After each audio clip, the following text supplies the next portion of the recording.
Hello students, इस video session में हम बात करेंगे इलेक्ट्रिक फील्ड की। किसी भी चार्ज का जो इलेक्ट्रिक फील्ड होता है वो उसके चारों तरफ एक ऐसा रीजन होता है जिसमें जब भी कोई दूसरा चार्ज एंटर करेगा तो उस दूसरे चार्ज को फोर्स ऑफ अट्रैक्शन या रिपल्शन एक्सपीरियंस होगा। ठीक है, हम जिस चार्ज के इलेक्ट्रिक फील्ड की बात करते हैं उसको हम सोर्स चार्ज कहते हैं और जिस दूसरे चार्ज को हम इस सोर्स चार्ज के रीजन में एंटर कराते हैं उसको हम टेस्ट चार्ज कहते हैं। यहां पे हमने सोर्स चार्ज को कैपिटल क्यू लिया है और टेस्ट चार्ज को स्मॉल क्यू लिया हुआ है। ठीक है, और अभी जो डेफिनेशन इलेक्ट्रिक फील्ड की मैंने बोल के बताई है वो आपको बोर्ड पे ये लिखा हुआ है। ठीक है, अब इलेक्ट्रिक फील्ड कैसी क्वांटिटी होती है? तो इलेक्ट्रिक फील्ड जो होती है वो वेक्टर क्वांटिटी होती है, मतलब इसमें मैग्नीट्यूड भी होता है एज वेल एज इसका डायरेक्शन भी होता है।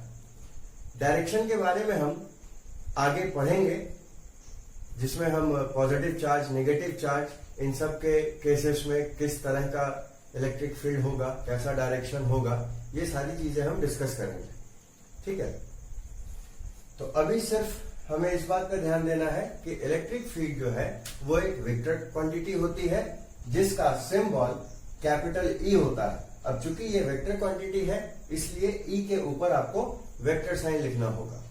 ठीक, अब है कि किसी पॉइंट चार्ज का इलेक्ट्रिक फील्ड, मतलब सोर्स चार्ज जो हमने माना है उसका इलेक्ट्रिक फील्ड हम कैसे कैलकुलेट करें। तो सबसे पहले हम एक source charge capital Q A point पे कंसीडर करते हैं और मानते हैं कि किसी पॉइंट बी पे जिसका पोजीशन वेक्टर क्यू चार्ज से, मतलब सोर्स चार्ज से आर वेक्टर है। ठीक है, इस पोजीशन वेक्टर का जो मैग्नीट्यूड होगा वो इस पी पॉइंट का डिस्टेंस बताएगा इस सोर्स चार्ज से।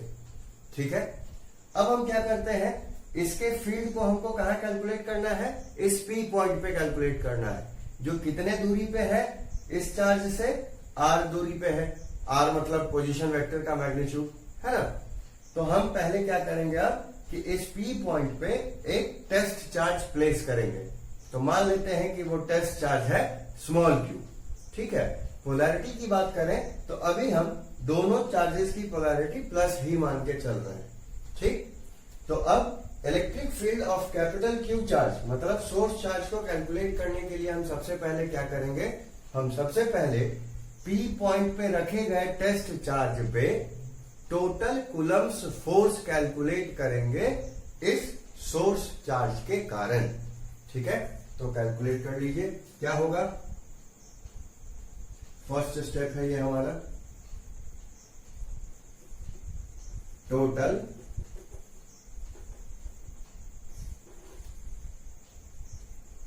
Coulomb's force on test charge. Test charge क्या है हमारा, स्मॉल क्यू है। किसके कारण फोर्स निकाल रहे हैं, तो ड्यू टू सोर्स चार्ज निकाल रहे हैं। तो due to source charge capital Q, वो कितना हो जाएगा कूलम्स लॉ के फॉर्मूले से। कूलम्स लॉ का फॉर्मूला होता है कि Q1 Q2 by R square, है ना। तो देखिए K तो K ही रहेगा। Q1 मान लीजिए यहाँ पे सोर्स चार्ज है तो कैपिटल Q हो गया। Q2 मान लीजिए कि टेस्ट चार्ज है इसलिए स्मॉल q हो गया। डिस्टेंस दोनों के बीच में क्या होगा, इसका मैग्नीट्यूड मतलब r का स्क्वायर, है ना। इसमें कोई दिक्कत? तो ये हमने क्या निकाला है, ये टोटल फोर्स निकाला है टोटल टेस्ट चार्ज पे।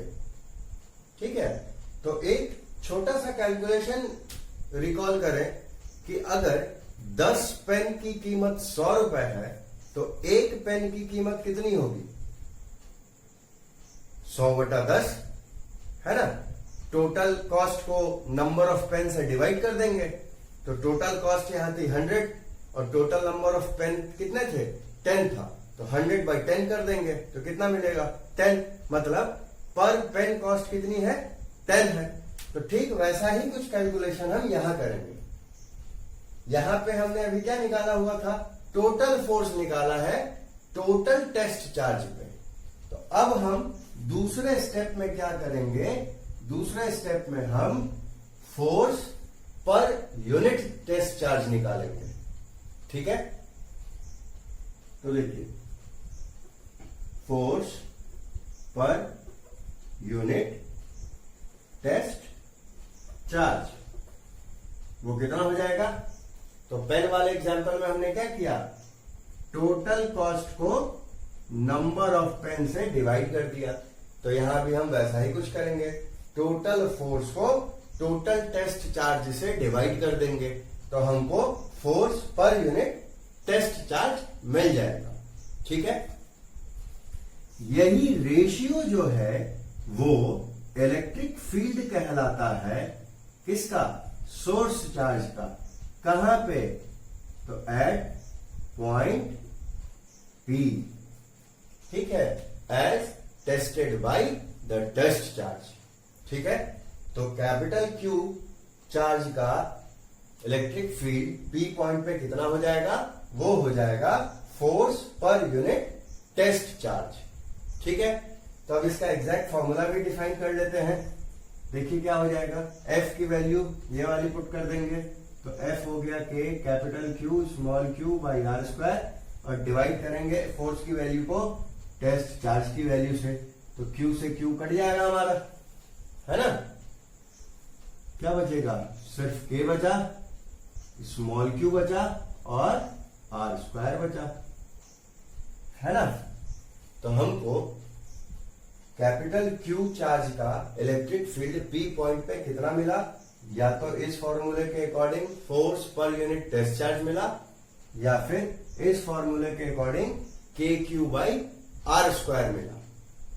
ठीक है, तो यहां से आपको एक चीज क्लियर हो सकती है कि जैसे जैसे हम टेस्ट चार्ज की वैल्यू जैसे जैसे हम सोर्स चार्ज की वैल्यू बढ़ाते जाएंगे, keeping the value of test charge same, मतलब टेस्ट चार्ज की वैल्यू को अगर हम सेम रखें तो अगर हम सोर्स चार्ज की वैल्यू बढ़ाते जाएं तो इलेक्ट्रिक फील्ड का वैल्यू भी क्या होगा, बढ़ता जाएगा। ठीक है, दूसरा चीज फॉर्मूले से ये भी क्लियर है कि अगर सोर्स चार्ज से उस पॉइंट का दूरी अगर हम बढ़ाते चले जाएं तो इलेक्ट्रिक फील्ड क्या होगा, घटेगा, क्योंकि डिस्टेंस के स्क्वायर का इनवर्सली प्रोपोर्शनल है वो।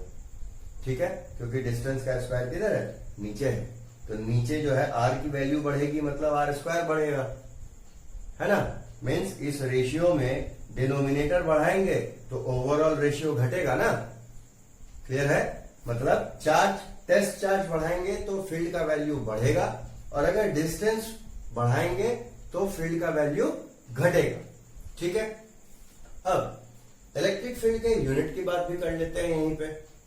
तो फॉर्मूला क्या निकला हमको, फोर्स पर यूनिट टेस्ट चार्ज निकला। तो फोर्स का यूनिट क्या होता है, फोर्स का यूनिट होता है न्यूटन, चार्ज का यूनिट क्या होता है, कूलम।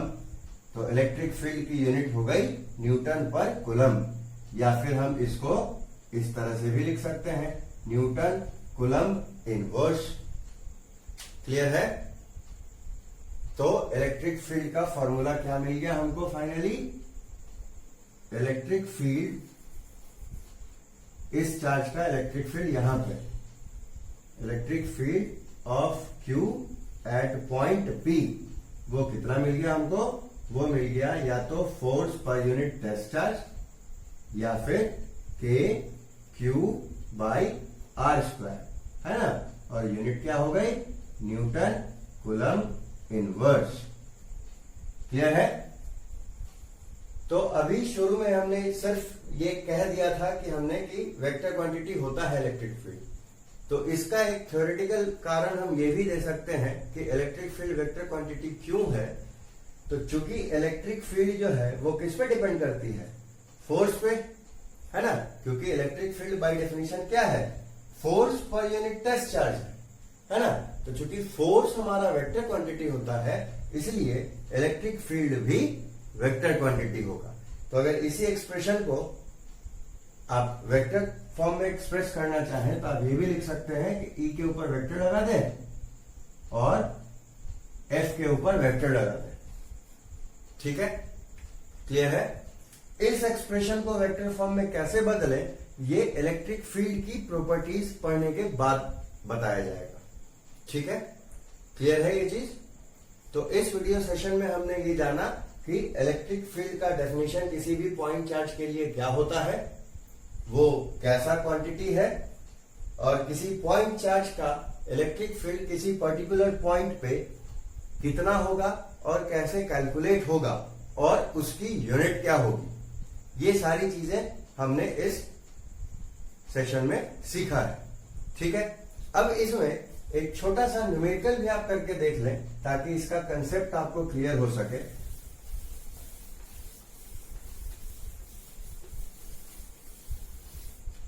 मान लेते हैं कि Q की वैल्यू है 15 कूलम और जो B पॉइंट था जहां पे हमको इलेक्ट्रिक फील्ड निकालना है उसका डिस्टेंस दिया हुआ है, मान लीजिए 2 मीटर का। तो इलेक्ट्रिक फील्ड क्या हो जाएगा? इलेक्ट्रिक फील्ड सीधा सीधी हो जाएगा KQ/R² वाले फॉर्मूले से। कितना हो जाएगा? K की वैल्यू हम पहले से जानते हैं 9 × 10⁹ होती है। Q की वैल्यू हम ये 15 पुट करेंगे और डिस्टेंस का स्क्वायर करना है तो 2 का स्क्वायर। ठीक है, इस कैलकुलेशन को हम कर लेंगे फाइनली, है ना? ये क्या हो जाएगा? ये तो 9 × 10⁹ है ही, ये 15 है, नीचे में 4 हो जाएगा।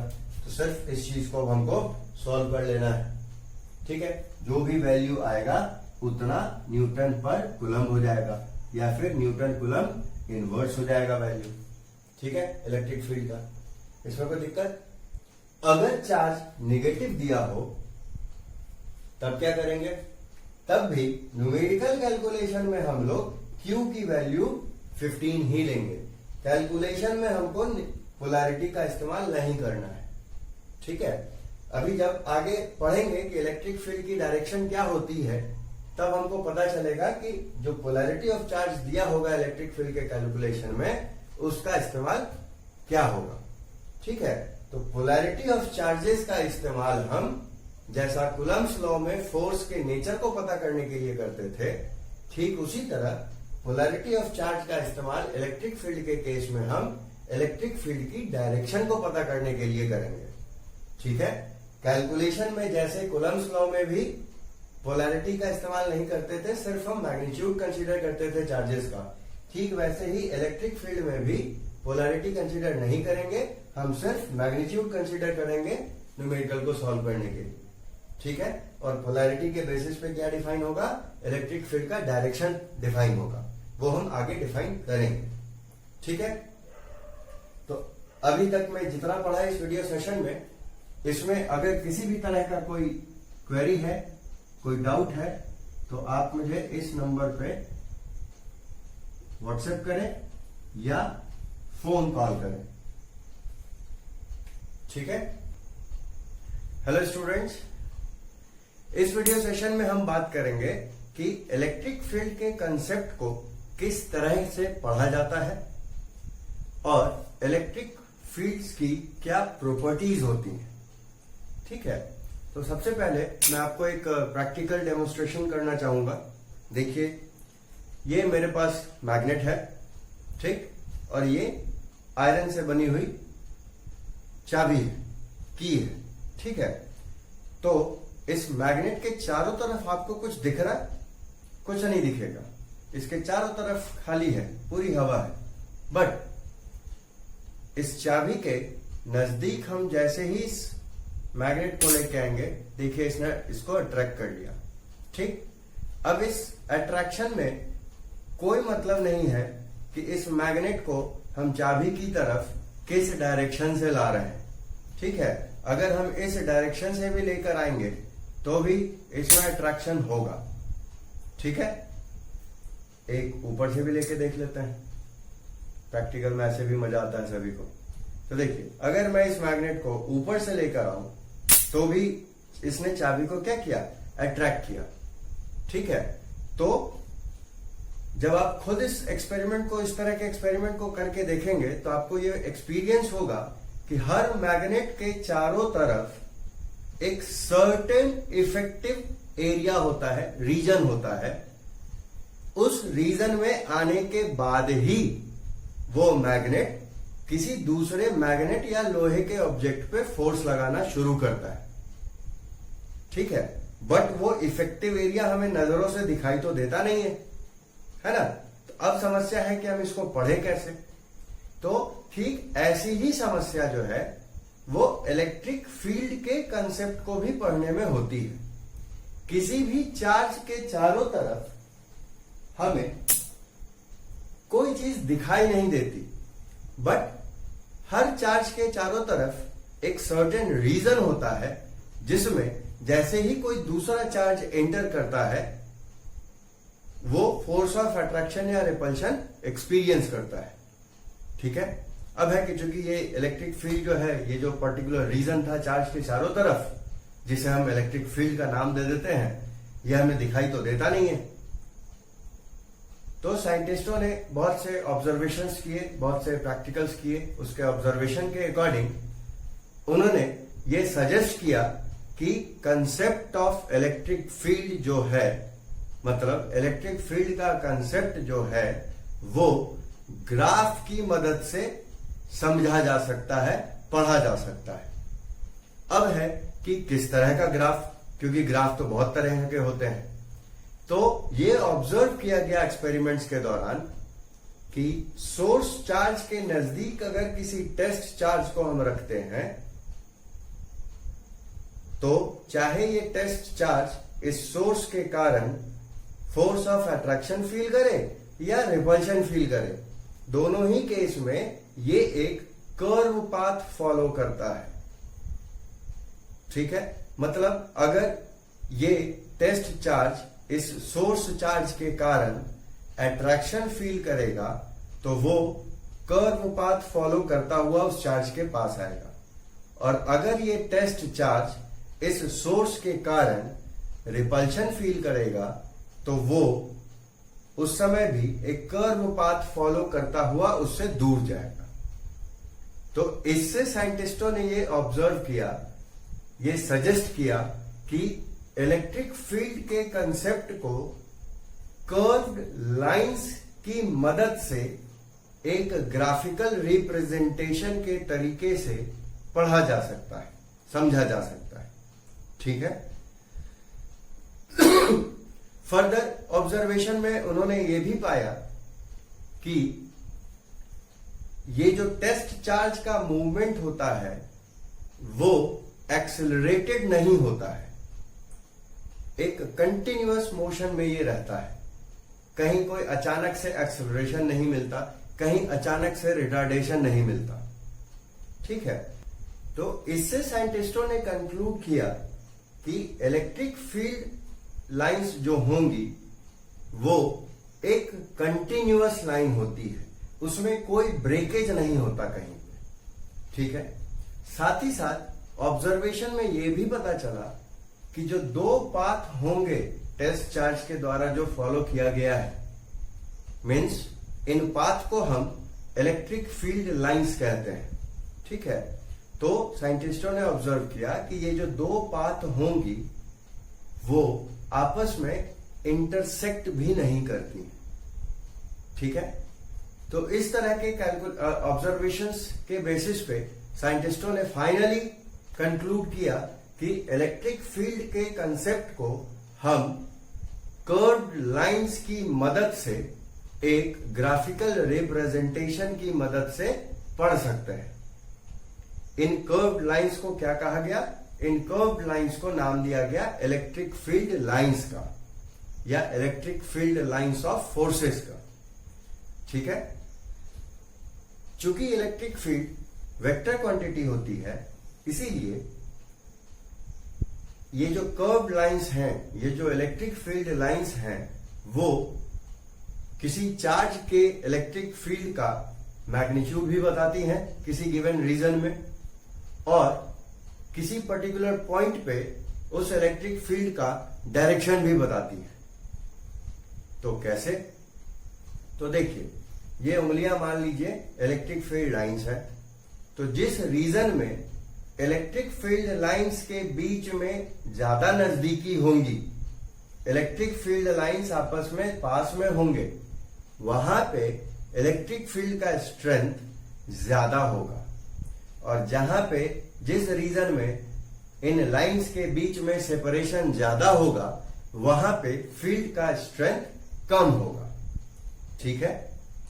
अब चूंकि ये फील्ड लाइंस कर्व्ड लाइंस होती हैं, तो किसी पर्टिकुलर पॉइंट पे अगर हमें डायरेक्शन चेक करना है इलेक्ट्रिक फील्ड का, तो हमको कुछ नहीं करना, सिर्फ उस पर्टिकुलर पॉइंट पे एक टेंजेंट डाल देना है।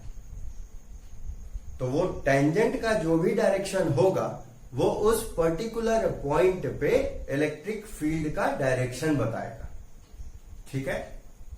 तो मैग्नीट्यूड ऑफ इलेक्ट्रिक फील्ड कैसे पता चलेगा फील्ड लाइंस के कारण?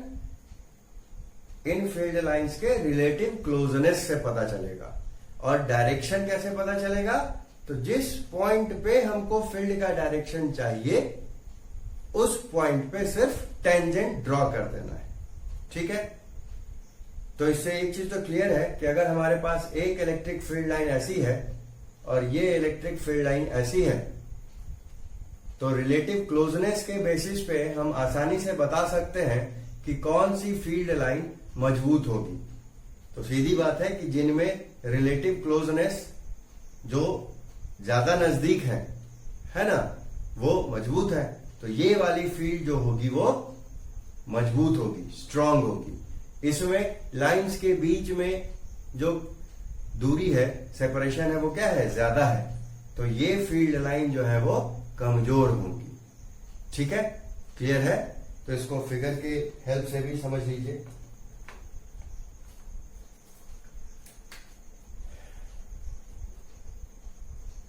पहला तो मैग्नीट्यूड की बात कर लें हम।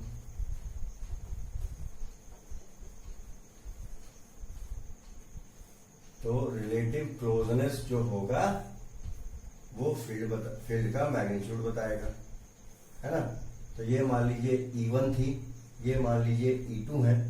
तो क्लियरली किसका मैग्नीट्यूड ज्यादा होगा? जिसमें फील्ड लाइन नजदीक है। मतलब E1 की स्ट्रेंथ E2 से ज्यादा है, या फिर E2 जो है मतलब सेकेंड इलेक्ट्रिक फील्ड फर्स्ट से कम है। ठीक है। दूसरी बात डायरेक्शन की होती है। तो इसी में समझ लीजिए, अगर हमको इस पॉइंट पे और इस पॉइंट पे, इस पॉइंट पे, इस पॉइंट पे, इस पॉइंट पे, इस पॉइंट पे इलेक्ट्रिक फील्ड की डायरेक्शन पता करनी है, तो हमको क्या करना होगा? हमको टेंजेंट ड्रॉ करना होगा। तो यहां पे टेंजेंट ड्रॉ किया, इधर, यहां पे टेंजेंट, इधर, ये यहां, इस पे इधर, इस पे इस तरफ, इस पे इस तरफ। तो क्लियरली आपको दिख रहा होगा कि एक ही फील्ड लाइन के दो पॉइंट पे जो टेंजेंट्स हैं उनकी डायरेक्शन अलग अलग है। मतलब एक ही फील्ड लाइन पे अलग अलग पॉइंट पे इलेक्ट्रिक फील्ड की डायरेक्शन अलग अलग हो सकती है। अब हम इलेक्ट्रिक फील्ड लाइंस के कुछ और प्रॉपर्टीज को डिस्कस करेंगे। तो सबसे पहले पॉजिटिव चार्ज के लिए देखते हैं। पॉजिटिव चार्ज के लिए जो इलेक्ट्रिक फील्ड देखा गया, वो देखा गया कि चार्ज से रेडियली आउटवर्ड होता है। मतलब किसी चार्ज के, किसी पॉइंट चार्ज के चारों तरफ 360 डिग्री के डायरेक्शन में बाहर निकलता हुआ होता है। ठीक है। वहीं एक नेगेटिव चार्ज के लिए जो इलेक्ट्रिक फील्ड का डायरेक्शन देखा गया, वो चार्ज के टुवर्ड्स देखा गया। इस केस में भी रेडियली इनवर्ड, मतलब 360 डिग्री से चारों तरफ से टुवर्ड्स चार्ज देखा गया। इसलिए कहा गया कि पॉजिटिव चार्ज जो है वो सोर्स ऑफ इलेक्ट्रिक फील्ड है, और नेगेटिव चार्ज जो है वो सिंक ऑफ इलेक्ट्रिक फील्ड है। सोखता भी होता है सिंक का एक मतलब हिंदी में, है ना।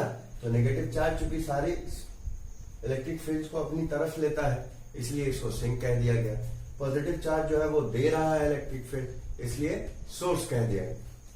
या फिर हम ये भी कह सकते हैं कि इलेक्ट्रिक फील्ड पॉजिटिव चार्जेस के केस में रेडियली आउटवर्ड होती है, या हमको कई जगह पढ़ने को मिलेगा अवे फ्रॉम चार्ज, चार्ज से दूर होती है। ठीक है, इलेक्ट्रिक नेगेटिव चार्ज के केस में रेडियली इनवर्ड होंगी, या फिर हम ये भी कह सकते हैं कि टुवर्ड्स चार्ज होंगी। ठीक है, इसमें कोई दिक्कत? तो ये काफी basic but most important property है इलेक्ट्रिक फील्ड की। ठीक है, अब हम देखते हैं कि चूंकि दोनों का नेचर अलग है, तो अब हम देखते हैं कि अगर दो पॉजिटिव चार्ज या दो नेगेटिव चार्ज को ही एक साथ रखा जाए तो क्या होगा, और एक पॉजिटिव और एक नेगेटिव को आपस में रखा जाए साथ में तो क्या होगा। ठीक है, तो पहले हम एक पॉजिटिव और एक नेगेटिव को ही रख लेते हैं।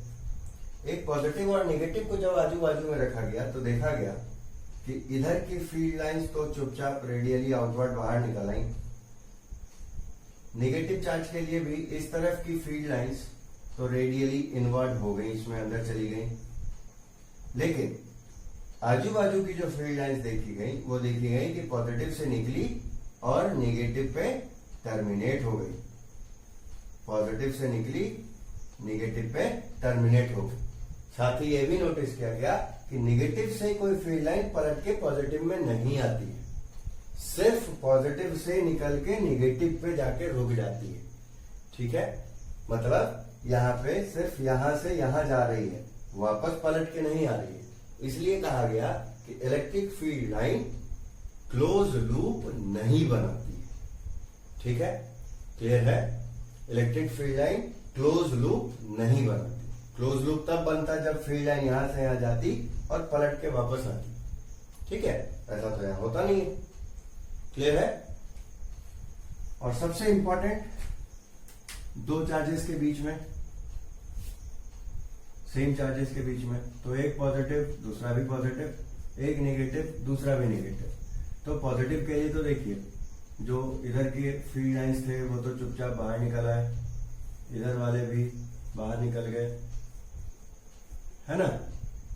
लेकिन अगल बगल वाले जो फील्ड लाइन थे वो देखा गया कि आपस में बिना किसी इंटरैक्शन के चुपचाप निकल गए, मतलब एक दूसरे को रिपेल नहीं किया।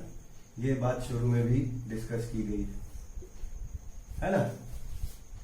ठीक, तो पॉजिटिव के केस में क्या हुआ, आजू बाजू वाले जो भी फील्ड लाइंस थे वो बिना एक दूसरे से अट्रैक्ट हुए निकल गए, मतलब एक दूसरे से इंटरसेक्ट नहीं किए।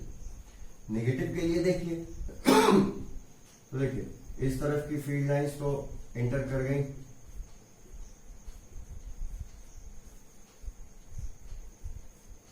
है ना। इधर वाली क्या होंगी, तो इधर वाली फील्ड लाइंस बिना एक दूसरे से किसी तरह का इंटरेक्शन किए चार्ज में आके टर्मिनेट हो गई।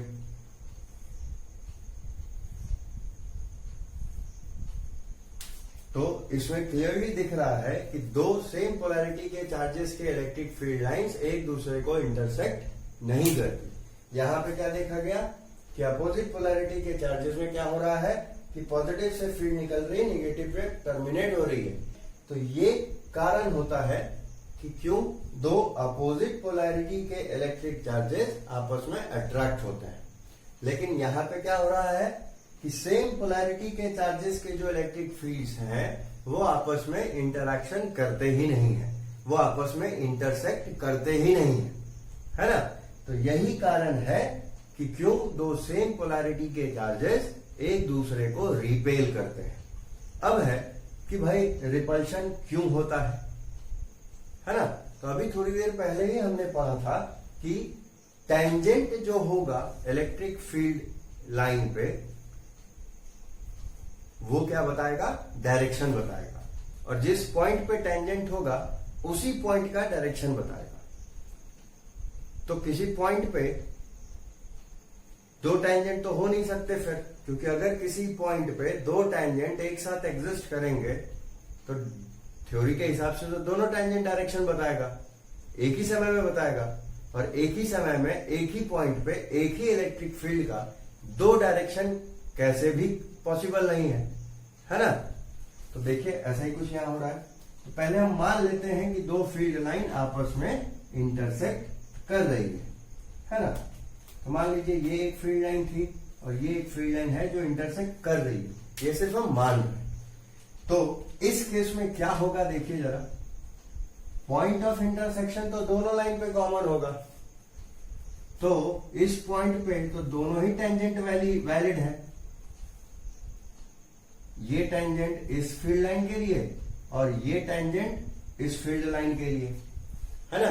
तो चूंकि दोनों ही टेंजेंट वैलिड है, इसीलिए इस पॉइंट पे दो डायरेक्शन पॉसिबल हो जाएगा इलेक्ट्रिक फील्ड का, है ना, जो पॉसिबल है ही नहीं। इसीलिए ये कहा गया कि इलेक्ट्रिक फील्ड लाइंस एक दूसरे को इंटरसेक्ट नहीं करती है। ठीक है, क्लियर है। तो अब हमने इलेक्ट्रिक फील्ड लाइंस की प्रॉपर्टीज के बारे में भी डिस्कस कर लिया है। ठीक, अभी तक पढ़े हुए किसी भी टॉपिक में अगर कोई क्वेरी है, कोई डाउट है, तो आप मुझे इस नंबर पे व्हाट्सएप या कॉल कर सकते हैं।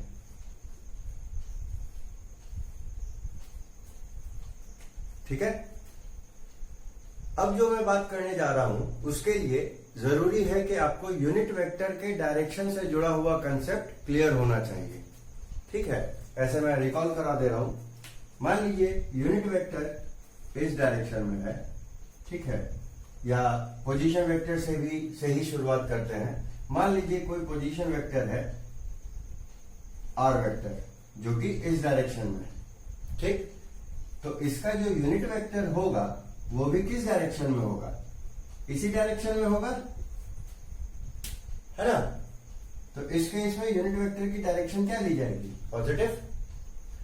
और अगर हम इस वेक्टर के अपोजिट डायरेक्शन में यूनिट वेक्टर लेना चाहें तो वो किस तरफ होगा, इस तरफ। उसको हम कैसे एक्सप्रेस करते हैं, माइनस आर कैप से एक्सप्रेस करते हैं, है ना, ये करते हैं। तो इसी कंसेप्ट के इस्तेमाल से मैं एक जरूरी चीज आपसे डिस्कस करूंगा। तो देखिए, पॉजिटिव चार्ज के लिए हमने पढ़ा है कि इलेक्ट्रिक फील्ड कैसी होगी, आउटवर्ड होगी या अवे फ्रॉम चार्ज होगी। और नेगेटिव के लिए फील्ड का डायरेक्शन कैसा होगा, इनवर्ड, मतलब टुवर्ड्स चार्ज होगा, है ना। तो हमको यही चीज ध्यान रखनी है कि पॉजिटिव के केस में अवे और नेगेटिव के केस में टुवर्ड्स, है ना। तो देखिए, मान लीजिए ये कुछ रैंडम फील्ड लाइंस ड्रॉ कर ली, है ना।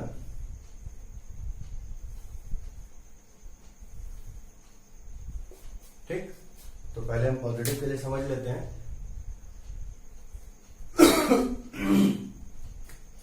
मान लीजिए कि पॉजिटिव के लिए 1, 2 और ये 3, है ना।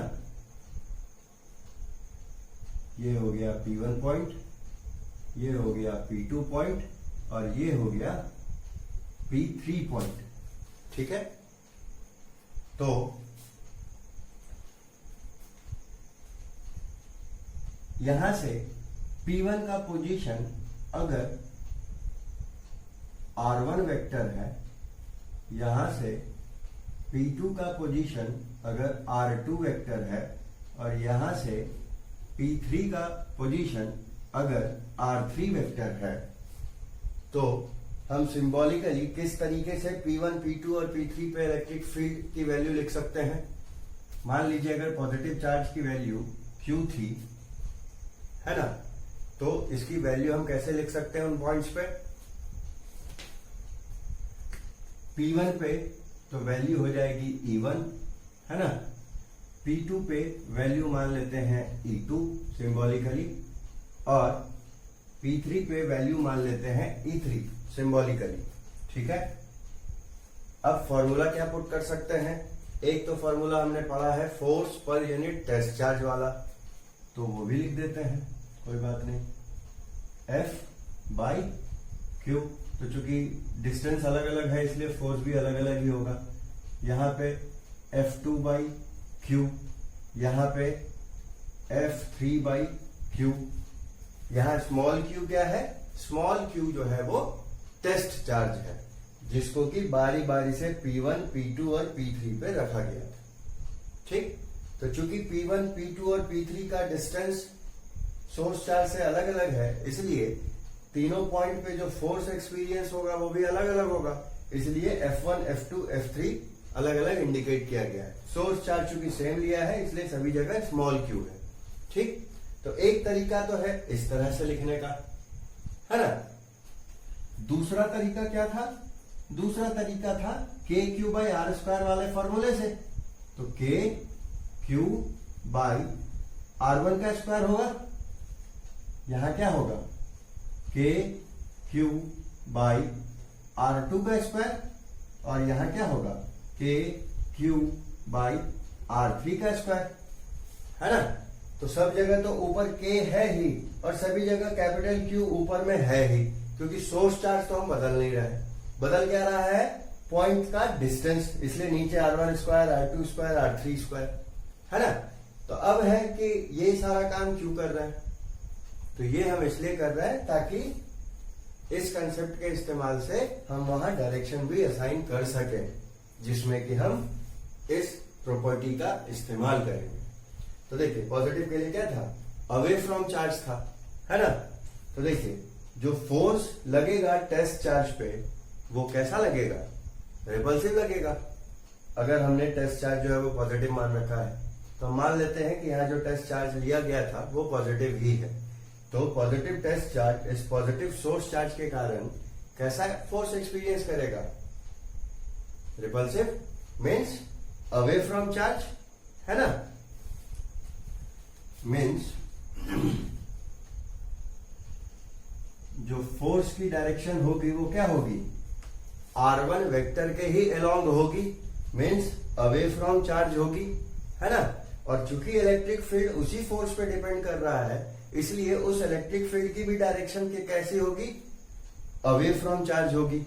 ऐसे भी प्रॉपर्टी हम पढ़ रहे हैं कि पॉजिटिव के कारण जो फील्ड है वो अवे होगी, अवे फ्रॉम चार्ज होगी। तो यहां पे जो फील्ड होगी वो किधर होगी? चार्ज से दूर, मतलब R1 वेक्टर के अलोंग, है ना। तो चूंकि R1 वेक्टर के अलोंग है, तो R1 वेक्टर वाला डायरेक्शन असाइन करने के लिए हम क्या करेंगे? R1 कैप से मल्टीप्लाई कर देंगे, प्लस R1 कैप से करेंगे, क्योंकि उसी के अलोंग का डायरेक्शन है। अगर अपोजिट वाला डायरेक्शन होता तो माइनस से मल्टीप्लाई करते, -R1 से। सिमिलरली P2 पे देखिए, यहां पे भी जो फोर्स का नेचर होगा वो कैसा होगा? रिपल्सिव होगा, अवे फ्रॉम चार्ज होगा, है ना। मतलब R2 वेक्टर के अलोंग होगा, इसीलिए इलेक्ट्रिक फील्ड का भी डायरेक्शन कैसा होगा? R2 कैप के अलोंग। सिमिलरली यहां पे फोर्स का नेचर कैसा होगा? इस तरफ, है ना, away from charge, repulsive force है। तो यह मतलब R3 वेक्टर के अलोंग, मतलब R3 कैप से मल्टीप्लाई करना होगा हमको यहाँ पे, है ना। तो इस तरह से हम ये जो इलेक्ट्रिक फील्ड का एक्सप्रेशन था हमारे पास, उसको हम वेक्टर फॉर्म में बदल लेते हैं। ठीक है, तो जनरल टर्म में अगर हम बात करें तो इलेक्ट्रिक फील्ड का एक तो वेक्टर फॉर्म में हमने ये पढ़ा था, दूसरा अब हो जाएगा KQ/R² और इनटू में R कैप। ठीक है, क्लियर है। सिमिलरली नेगेटिव चार्ज के लिए हम करते हैं, तो इसके लिए भी एक एग्जांपल देख ही लीजिए। मान लीजिए ये एक फील्ड है, ये एक फील्ड लाइन, ये एक फील्ड लाइन, ये एक फील्ड लाइन, है ना। 2 पॉइंट्स ही कंसीडर करते हैं बस। ये P1 मान लिया और ये P2 मान लिया। जो नेगेटिव चार्ज है उससे P2 का जो पोजीशन वेक्टर है वो R2 वेक्टर, और P1 का जो पोजीशन वेक्टर है वो है R1 वेक्टर, है ना। तो चूंकि ये तो नेगेटिव चार्ज है, नेगेटिव चार्ज का जो इलेक्ट्रिक फील्ड होगा वो किधर होगा? वो तो टुवर्ड्स चार्ज होता है ना। जो इलेक्ट्रिक फील्ड होगा वो तो टुवर्ड्स चार्ज होगा, है ना। तो इलेक्ट्रिक फील्ड का डायरेक्शन क्या हो जाएगा? R1 वेक्टर के अपोजिट डायरेक्शन में। और यहाँ पे R2 वेक्टर के अपोजिट डायरेक्शन में, है ना। तो यहाँ E2 की वैल्यू क्या हो जाएगी, के क्यू बाई डिस्टेंस का स्क्वायर और इनटू में माइनस में R1 कैप। यहाँ पे क्या हो जाएगा, के क्यू डिस्टेंस का स्क्वायर और माइनस में R2 कैप। ठीक है, क्लियर है। तो होप कि ये कंसेप्ट अच्छे से समझ में आया हो आप लोगों को। फिर भी अगर कोई भी कंफ्यूजन है तो आप मुझे इस नंबर पे व्हाट्सएप कर सकते हैं या फोन कॉल कर सकते हैं। ठीक है।